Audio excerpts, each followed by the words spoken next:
खुलुमबाय आं सिबि रानि ब्रह्म गोजोन फुंबिलिनि बयनिसिमबो गाहाम हामलायनायखौ जासिहरनाय थाबाय आसा खालामो नोंथांमोना गासिबो मोजाङैनो दङ नोंथांमोननि थाखाय आं गोदान मोनसे भिडिअ लानानै फैबावबाय अन्नानै भिडिअखौ जोबजासिम नायलांदो बिसायख'थिनि थाखाय जेरैथिंबो फोसावदिं मेल खुंनायाव मुखुब जानानै दं दैदेनगिरिफोरा बेनि गेजेरावनो जोबथेसालियाव थानाय एनडिएफबिफोरखौ खौरां लाहैदों इउनाइटेड बड' पिपल्स फेडारेशननिफ्राय जोबथेसालियाव थानाय एनडिएफबिफोरनो गोदान जिउ होनो हायो नामा बे थांखिजों जोबथेसालियाव थानाय एनडिएफबिफोरखौ खौरां लाफैनाय जादों होननानै फोरमायथिदों जेराव खायफा एनडिएफबिफोरा फासिनि साजा मोननानै दं खायफा एनडिएफबिफोरना हियारिं जागासिनो दं नाथाय खायफा एनडिएफबिफोरना हियारिं जायाखै मा जाहोननि थाखाय बा मा दायनि थाखाय बिथांमोनहा जोबथेसालियाव जोबजादों बेनि सोमोन्दै जेबो मिथिया आरो नखरनिफ्रायबो रावबो फैयाखै बेनिखायनो बिथांमोननो माबाफोर मदद होनो हायो नामा बा गोदान जिउ होनो हायो नामा बेनि थाखायनो जोबथेसालियाव थानाय एनडिएफबिफोरखौ लोगो हमफैनाय जादों होननानै फोरमायथिदों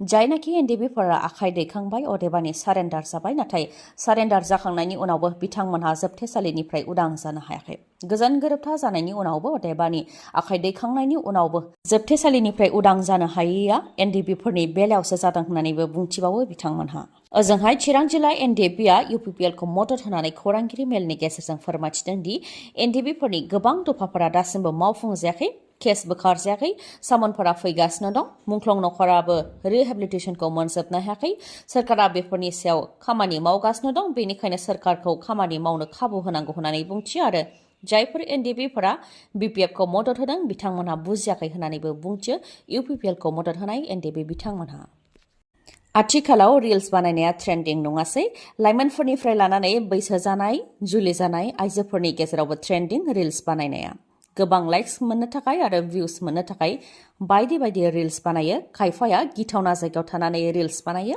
खायफाया मिनिथाव रिल्स बानायो बायदि बायदि लाइक्स आरो भिउस मोननो थाखायनो गिथावना जायगायाव रिल्स बानायनानै गोबाङानो जिउ खोमानो गोनांबो जादों बा खैफोदजों मोगा मोगि जानोबो गोनां जादों मानोना रिल्स बानायफुबाय थानाय समाव बिथांमोनहा बेखौबो थट मोनादि खैफोदा खाथियाव फैबाय बेबायदिनो मोनसे जाथाय जादों रिल्स बानायनायाव थैनो गोनां जादों सासे लाइमोना रेल साइटिनाव रिल्स बानायबाय थानाय समावनो रेल फैनानै थुख्रा थुख्रि जानो गोनां जादों आरो जिउ खोमानो गोनां जादों उत्तराखन्डनि रुड़कीयाव जानो मोन्दों बे जाथाया रुड़की कलेज अफ इन्जिनियारिंनि फरायसा 20 बोसोर बैसोनि वैशालीया गावनि लोगोजों लोगोसे रेल साइटिनाव रिल्स बानायबाय थादोंमोन बे समावनो बार्मिर एक्सप्रेस ट्रेना फैनानै बिथांखौ सौख्रेमदों जायजों जायगायावनो जिउ खोमानो गोनां जादों वैशाली मुंनि फरायसाया एनडिएफबिफोरनि गावस्रा गावस्रिखौ बे बिसायख'थियावबो नुनो मोन्दों बिटिआर गोरोबथानि दफाफोरनि मादाव एनडिएफबिफोरनि दफायाव मावफुंजायैखौ लानानै एनडिएफबिफोरनि गेजेराव गावस्रालायनाय एनडिएफबिफोरनि दफायाव मावफुंजायैखौ लानानै माखासे एनडिएफबिनि सोद्रोमाफोरा BPFखौ मदद होदों आरो माखासेया दफायाव मावफुंजागोननि आसायाव सोरखारखौ मदद होदों एनडिएफबिनि माखासे सोद्रोमाफोर बिथांमोनहा मानि जाहोनाव BPF दोलोखौ मदद होदों फैजों खोनासङि बिथांमोना फोरमायथिदों दि जोंनि जायगायावनो आलाय सिलाय खालामजादों गिर्जा बाथौ बायदि सिफायजादों आरो नखर सिफायजादों जों बे हानिनो फिसा बे हाया जोंनि मोन्थाय जोंखौ रावबो होखारनो हाया नाथाय EM फेरेंगानो सोर मोन्थाय होदों बेबायदि होस्रांनो होननानैबो बुंथियो बेनिखायनो हारिखौ आरो ओनसोलखौ मोजां मोनग्रा दैदेनगिरिखौ दैथायहरनो नांगोन होननानै बुंथियो लोगोसे बुंथिबावोदि जोंबो 7 मेआव जयन्त बसुमतारीखौनो मदद होनो हागौमोन नाथाय बे 4 बोसोराव जोंनि न' सिफायग्राया बिथांनि दोलोआनो बे 4 बोसोराव एनडिएफबिफोरा जोबथेसालिनिफ्राय उदां जायनि दायनिगिरिया बिथांमोनहानो बे 4 बोसोराव मुंख्लंफोरनो अनसुंथाइ होयो आरो एनडिएफबिफोरनि केस बोखारजायैयावबो UPPL आरो प्रमद बर' सोरखारनिनो दाय बेनिखायनो UPPLखौ मदद होनो हाया होननानै बुंथियो बिथांमोनहा आरो बबे राजखान्थि दोलोआ हारिनि थाखाय आरो हा रैखाथिनि थाखाय खामानि मावदों आरो बबे लामाजों थाङोब्ला जोबथेसालियाव थानाय एनडिएफबिफोरा उदां जागोन बेनि सायाव फोरमानजों लोगोसे नायबिजिरनानै BPF दोलोखौ मदद होनो ओंखारदों होननानैबो बुंथियो माखासे एनडिएफबिफोरा देबारसन ब्रह्मखौ सासपेन्ड खालामनायनि उनाव फिन सानै सोरखारि मावथिखौ सासपेन्ड खालामनायनि खौराङा जोंनिसिम सौफैदों सोरखारि साख्रि मावनायनि उनावबो बिसायख'थिनि फोसावदिं मेल खुंनायाव बाहागो लानायनि थाखाय चिराङाव फिन सानै सोरखारि मावथिखौ सासपेन्ड खालामदों सासपेन्ड खालामजानाय सानै सोरखारि मावथिफोरा सासे गुदि फरायसालिनि गाहाय फोरोंगिरि आरो गुबुन सासेया जिल्ला आबाद बिफाननि ग्राम सेवक गाहाय फोरोंगिरिनि मुङा प्रभात चन्द्र राभा होननानै मिथिनो मोननाय जादों बिथाङा सिगलिनि सिङाव थानाय बेनिबारि भद्रगाव LP स्कुलनि गाहाय फोरोंगिरि आरो गुबुन सासेया जिल्ला आबाद बिफाननि ग्राम सेवक बीर भास्कर मुसाहारि होननानै मिथिनो मोननाय जादों आरो बिथाङा UPPL नि दैदेनगिरि होननानैबो मिथिनो मोननाय जादों। बेरेखा दोलोनिफ्राय जिल्ला बिसायख'थि आयगनो अजद होनायनि उनावनो बिथांमोनखौ सासपेन्ड खालामनाय जादों होननानै फोरमायथि हरदों। फोरमायथिबावनो गोनांदि माखासे सान सिगांसो UPPL नि हानजा सुरनाय हाबाफारियाव बाहागो लानायनि थाखाय चिरां जिल्ला बाथाबारि LP स्कुलनि एसिस्टेन्ट फोरोंगिरि तेबारसन ब्रह्मखौ सासपेन्ड खालामनाय जादोंमोन। बेनि माखासे सान उनावनो फिन सानै सोरखारि मावथिया बिसायख'थिनि फोसावदिं मेलाव बाहागो लानायनि थाखाय सासपेन्ड खालामजादों। थामथि खोलोबनि भट होनाया जानो गेजेराव आरो सानसेल'सै। फैगौ मंगलबारावनो थामथि खोलोबनि भट होनाया जागोन। फोसावदिं मेल खुंनाया दिनै जोबथा सान, जायनि थाखाय दैदेनगिरिफ्रा जेरै हायो एरै फोसावदिं मेल खुंदों। गुबैयै बिजेपिनि मन्थ्रिफोरा क'क्राझार लकसभा बियाबनि बिजाथि अदेबानि NDAनि बिजाथि जयन्त बसुमतारीनि थाखाय गोबां फोसावदिं मेल खुंनायाव मुखुब जादों।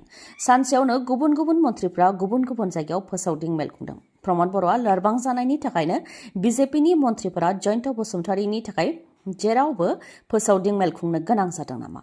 प्रमद बर'नि सायाव फैनाय बे अजदनि सायाव प्रमद बर' बिथाङा फिननाय होदोंदि BPF दोला सुबुं खुंथायखौ बुजिया। हाग्रामा महिलारिया राजा बायदि दैदेनदोंमोन। दा रंजानाय फोरबो बायदि बिसायख'थिनि फोसावदिं मेल खुंनाय जादों होननानैबो बुंथियो। BPF जों रावबो गैफाया, कंग्रेस आरो BJPबो गैया, नाथाय UPPL जों NDA दं, जायनि थाखाय NDAनि दैदेनगिरिफ्रा फैनानै जोंखौ मदद होफैदों होननानैबो बुंथियो प्रमद बर'आ। लोगोसे BPFनि सायाव गाग्लोबनानै बुंथिबावोदि BPFनि नांगोलनि सावगारिजों भट गेलेनाया बेनो जोबथा। फैगौ समाव नांगोलनि सावगारिजों बिसायख'थि गेलेनो थाखाय बिजाथि मोननाय नंला होननानै बुंथियो प्रमद बर'आ। फोरमायथिनो गोनांदि बिजेपिनि मन्थ्रिफोरा जयन्त बसुमतारीनि जानानै बिसायख'थि मेल खुंबाय थानायखौ लानानै BPF दोलोनिफ्राय बेखौनो अजद होदोंमोन दि प्रमद बर'आ लोरबां जानायनि थाखाय बिजेपिनि दैदेनगिरिफ्रा गले गले फैनानै फोसावदिं मेल खुंफैदों आरो प्रमद बर' देरहानाय माने BTCखौ आरोबाव लोरबां खालामनाय होननानै अजद होदोंमोन BPF दोलोनिफ्राय। बेनि सायावनो फिननायखौ होदों प्रमद बर' बिथाङाबो। बशिष्ठ पुलिसनि जेयाव नांदों 4 गारि सिखाव। थांनाय बावैसो सान सिगां बलेर' पिकआप गारि खावनाय जाथाय जादोंमोन।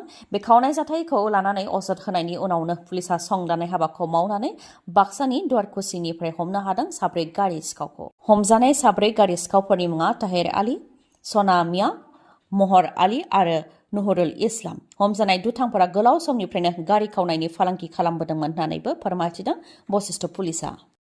क'क्राझार लकसभा बियाबनि थाखाय फोसावदिं मेल खुंनाया जोबोरैनो खहाब गोनां जादों नङासै? थारैनो सोर देरहागोन क'क्राझार लकसभा बियाबाव? UPPLनिफ्राय जयन्त बसुमतारी, BPFनिफ्राय खाम्फा बरगयारी, कंग्रेसनिफ्राय गर्जन मुसाहारि आरो गोबां बिजाथिफोरानो गसंदों क'क्राझार लकसभा बियाबनि थाखाय। NDAनि बिजाथि जयन्त बसुमतारीनि थाखाय गोख्रों फोसावदिं मेल खुंनायखौ नुनो मोनबाय थानाय जादों, जेराव बिजेपिनि मन्थ्रिफोरनिफ्राय लानानै आसामनि गिबि मन्थ्रि डक्टर हेमन्त बिश्व शर्मा बिथाङाबो जयन्त बसुमतारीखौ देरहाहोनो थाखाय गोबां फोसावदिं मेल खुंनायाव बाहागो लादों। कंग्रेसनि बिजाथि गर्जन मुसाहारिनि थाखायबो दिसपुरनि दैदेनगिरिफ्रा बिसायख'थिनि फोसावदिं मेल खुंफैदों। फारसेथिं BPF दोलोआबो 2003 मायथाइनिफ्राय 2020 मायथाइसिम BTCआव सोरखार सालायबोनाय लेखायै BTCआव दासिमबो गोख्रों। बेनिखायनो बिथांमोनहा रावजोंबो एलायन्सआव गैयाब्लाबो गोख्रोङै फोसावदिं मेल खुंदों। नाथाय देरहागोन सोर? 3 लाख भट फारागथियाव देरहासारनो हागोन होननानै दाबि खालामदों NDAनिफ्राय। थांनाय 17 बोसोराव हिंसा, बुथारनाय बायदि गोजोन गैयै थासारिफोरा BTCआव जादोंमोन होननानैबो NDAनिफ्राय बिबुंथि लाखिदों। फारसेथिं BPF दोलोआ 70% भट मोननानै देरहागोन होननानै दाबि खालामदों खाम्फा बरगयारीया।